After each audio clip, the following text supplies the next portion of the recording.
राजस्थान 500 रुपए में LP cylinder वहां मिल रहा है, 100 यूनिट बिजली फ्री मिल रही है और फ्री स्मार्टफोन दे रही है सरकार। छत्तीसगढ़ आइए, फ्री बस सर्विस, 1 साल तक फ्री राशन, ग्रामीण आवास न्याय योजना। कर्नाटक आइए, 200 यूनिट मुफ्त बिजली, 10 किलो मुफ्त अनाज, महिलाओं के लिए फ्री बस सर्विस, परिवार की महिला मुखिया को 2000 रुपए। अगले राज्य की तरफ बढ़ते हैं। देखिए, हिमाचल की बात करते हैं। 300 यूनिट फ्री बिजली, गरीब महिलाओं को 1500 रुपए। पंजाब की बात करें, 600 यूनिट फ्री बिजली है और महिलाओं को हर महीने 1000 रुपए का ऐलान किया गया। तो इस तरीके से राज्यवार हम आपको ये आंकड़े दिखा रहे हैं। बिल्कुल। अब दिल्ली आ जाइए, प्रियंका कक्कड़ हैं हमारे साथ आम आदमी पार्टी से। 200 यूनिट फ्री बिजली, हर महीने 20,000 लीटर फ्री पानी, महिलाओं को फ्री बस सफर, बुजुर्गों को फ्री में तीर्थ यात्रा, फ्री वाईफाई। मध्य प्रदेश आ जाइए, गरीबों को मुफ्त प्लॉट, 450 रुपए में गैस सिलेंडर, छात्र छात्राओं को फ्री स्कूटी, छात्र छात्राओं को मुफ्त लैपटॉप, मुफ्त तीर्थ यात्रा। मैं विश्वास जी आपके पास आऊंगा। विश्वास जी, देख लीजिए कांग्रेस क्या कह रही है, लेकिन मैं तो दूसरा सवाल पूछ रहा हूं। आप कह रहे हैं कि हमारा कोई चुनाव से लेना देना नहीं है। अभी जो अजय कुमार कह रहे थे 1 नवंबर 21 में पेट्रोल कम हुआ, उसके ठीक बाद उत्तर प्रदेश चुनाव थे। आज कांग्रेस कह रही है कि इंडिया से डर कर आप लोगों ने ये सब किया है। इंडिया की 2 बैठकें हुई हैं और आप लोगों में इतना डर आ गया कि आप लोगों ने यहां पर सिलेंडर घटा दिए और मुंबई की जैसे बैठक होगी पेट्रोल डीजल भी घटा देंगे। देखिए, मैं मुंबई से बोल रहा हूँ और मुंबई में कल इंडिया की बैठक होने जा रही है। इस बैठक के बाद में उनकी शक्लें कैसे पूरे बिखर जाएंगे ये आप देखोगे, इसलिए उनको उनकी चिंता नहीं है। इंडिया के बैठक में उनका नेता कौन है? क्या कांग्रेस है? नीतीश कुमार ने पहले मुकर लिया, शरद पवार अपने रास्ते चल रहे हैं, इसलिए हमें उनकी तो चिंता ही नहीं है। देखिए, जहां तक महंगाई का सवाल है, आज पूरे विश्व में महंगाई डबल डिजिट के ऊपर जा रही है। इसके मुकाबले भारत में महंगाई 4.5% को कंटेन करने में मोदी सरकार सफल हुई है। अब आप जिन कांग्रेस की बात कर रहे हो, जब डॉक्टर मनमोहन सिंह प्रधानमंत्री थे तब पहले बार महंगाई डबल डिजिट में थी।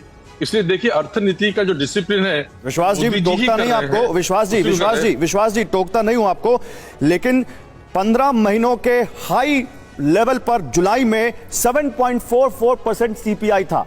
11 महीनों और food price inflation double digit में था सर, 11.5%। तो जिस 4% का आप हवाला दे रहे हैं उससे हम बहुत आगे निकल चुके हैं सर। और अभी हमको मालूम है टमाटर प्याज क्या रेट बिक गया। अभी हमको मालूम है पेट्रोल डीजल के रेट 15 महीनों से कम नहीं हुए सर। और क्रूड का आप जो हवाला देते थे वो कहां है, आप देख लीजिए। अर्थशास्त्री हमारे साथ में वो बताएंगे आज का इन्फ्लेशन का दर क्या है। खैर, मैं उसमें मैं जानना चाहता हूं। नहीं, आपने इन्फ्लेशन की दर कोट की, तो इन्फ्लेशन की दर मैंने आपको बता दिया, आप बता दीजिए अगर मैं गलत बोल रहा हूं तो। अभी इन्फ्लेशन की दर क्या है? डबल डिजिट में नहीं है। फूड इन्फ्लेशन की दर डबल डिजिट में रही सर, फूड इन्फ्लेशन की दर डबल डिजिट में रही। इंटरनेशनल मॉनेटरी फंड की आप रिपोर्ट देखो, आरबीआई की रिपोर्ट देखो, जिस प्रकार से भारत सरकार ने इन्फ्लेशन को कंटेन किया है, उसके बावजूद भी हमारी इकोनॉमी बढ़ रही है। आज भारत के सामने जिस प्रकार के चैलेंजेस है, हमारा फिस्कल डिफिसिट कंट्रोल करना है, ठीक है, इन्फ्लेशन कंट्रोल में रखना है। चलिए, एक हमारा हाईएस्ट ग्रोइंग एक रिएक्शन प्रियंका जी से भी ले लेते थे। प्रियंका जी, सबसे ज्यादा आपकी पार्टी जो फ्री पॉलिसी है उसको चुनाव में ले जाती है, हर कैंपेन उसमें शामिल करती है, एक फ्लैगशिप प्रोग्राम की तरह दिखाया जाता है। फिर आपको कैसे ये अधिकार है कि किसी दूसरी सरकार की ऐसी ही किसी योजना को क्रिटिसाइज करें? नहीं, हम तो चाहते हैं कि सारी सरकारें जनता के मुद्दों पर काम करें, पर प्रॉब्लम यह है कि इकोनॉमिक विजन सिर्फ अरविंद केजरीवाल जी के पास है। एक का फ्री इकोनॉमिक विजन बहुत अच्छा है और दूसरे का खराब है। मुझे इसका अंतर समझ, मैं बता देती मतलब अगर कांग्रेस ने कर दिया तो उसमें आपको खामी दिखी और आपने पंजाब या दिल्ली में किया तो वो बहुत अच्छा है, वो बड़ा विजन है, लॉन्ग टर्म विजन है। कैसे दर्शकों को समझाइए। देखिए, कर्नाटक में ये आंकड़ा है, जगदीश देवड़ा जी ने, जो वहां के फाइनेंस मिनिस्टर है, उन्होंने सदन में पेश किया कि मध्य प्रदेश का आंकड़ा है ये कि हर रोज मध्य प्रदेश की सरकार 76 करोड़ का लोन ले रही है ये योजनाएं बांटने के लिए। वहीं एक दिल्ली सरकार है जिसमें केंद्र सरकार का आंकड़ा है कि पूरे देश में सबसे कम महंगाई 3.7% पे दिल्ली में है, जबकि दिल्ली देश की राजधानी है।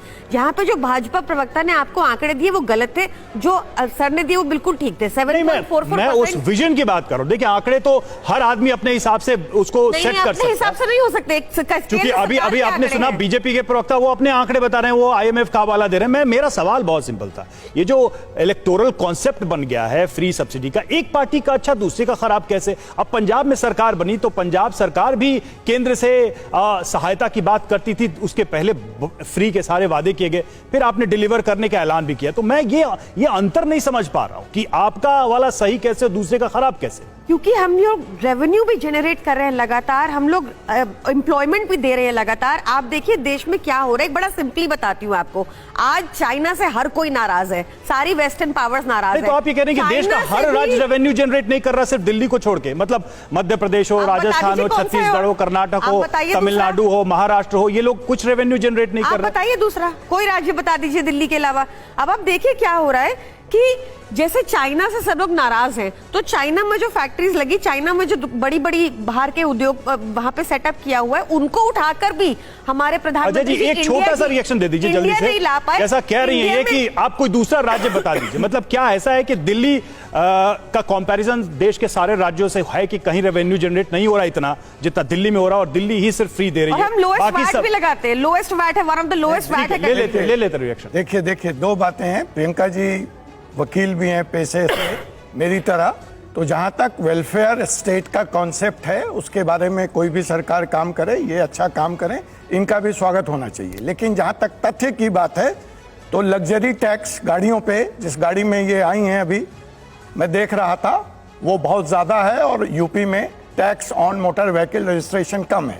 दिल्ली में आज की तारीख में पेट्रोल प्राइस 96 रुपीज है और यूपी में 90 रुपए है। तो महंगाई यूपी भर से नहीं अजय जी क्या बोल रहे हैं आप? अजय जी आप बोल रहे हैं यूपी में 90 रुपए, गाड़ियों पे टैक्स, नहीं यूपी में पेट्रोल 90 रुपए, पे टैक्स, रजिस्ट्रेशन पे टैक्स, यूपी में पेट्रोल 90 रुपए है सर। दीजिए मैं झूठ बोल रहा हूँ। नहीं मैं साबित कर दूंगा, यूपी में पेट्रोल 90 रुपए नहीं है। हम अजय जी करेंगे उसका। अजय जी पैरेलल नहीं बोलते, अजय जी पैरेलल नहीं बोलते। अजय जी रुकिए अजय जी रुकिए, नहीं अजय जी मैं चाहता हूँ हमारे, अजय जी रुकिए, बताइए उत्तर प्रदेश। अजय जी मैं चाहता हूँ दर्शकों को तथ्य गलत ना जाए। आप कह रहे हैं यूपी में 90 रुपए लीटर पेट्रोल है, सर आपका डेटा पेपर फिर से चेक कर लीजिए। पेट्रोल नहीं, मैं डीजल की बात कर रहा हूँ। यूपी की आज की प्राइस मैं यहाँ दिखा देता हूँ। Diesel is being traded in Uttar Pradesh 90.1। मैं पेट्रोल की बात कर रहा हूँ सर, आपने पेट्रोल का कंपैरिजन किया। आप समझिए ना, अरे भाई पेट्रोल भी ले लीजिए, निकाल लीजिए पेट्रोल की प्राइस। आपका रिसर्च विंग हमसे ज्यादा फास्ट है, निकलवा लीजिए। मुंबई में बताइए अशोक भाई, मुंबई में बताइए प्राइस। तो मुंबई में, अब आप मुंबई पहुंच गई, बताइए ना, आपका है ना। अब लीजिए दिल्ली की तुलना हम मुंबई से करें। क्यों? अभी तो आपने कहा कि आपका, आप बताइए 3.7 दर दिल्ली में यूपी बगल में है नोएडा। हाँ, तो आप अभी तो कहा गया कि मेरा तथ्य ही गलत है। अब आप पहुंच गई मुंबई। अब चिंता ना कीजिए, आप मुंबई आई हैं, मुंबई में भी कम कराएंगे, पूरे भारत में कम करा रहे हैं। या मेरी घोषणा मानिए हमारी सरकार की तरफ से। अच्छा रुकिए अजय जी, प्रियंका जी एक मिनट, अजय जी प्रियंका जी एक मिनट, एक मिनट सर एक मिनट करेंगे, एक मिनट अजय जी प्रियंका जी एक मिनट, होल्ड ऑन एक मिनट, वो भी आपस में बात मत करिए, अजय जी प्रियंका जी आपस में बात मत करिए।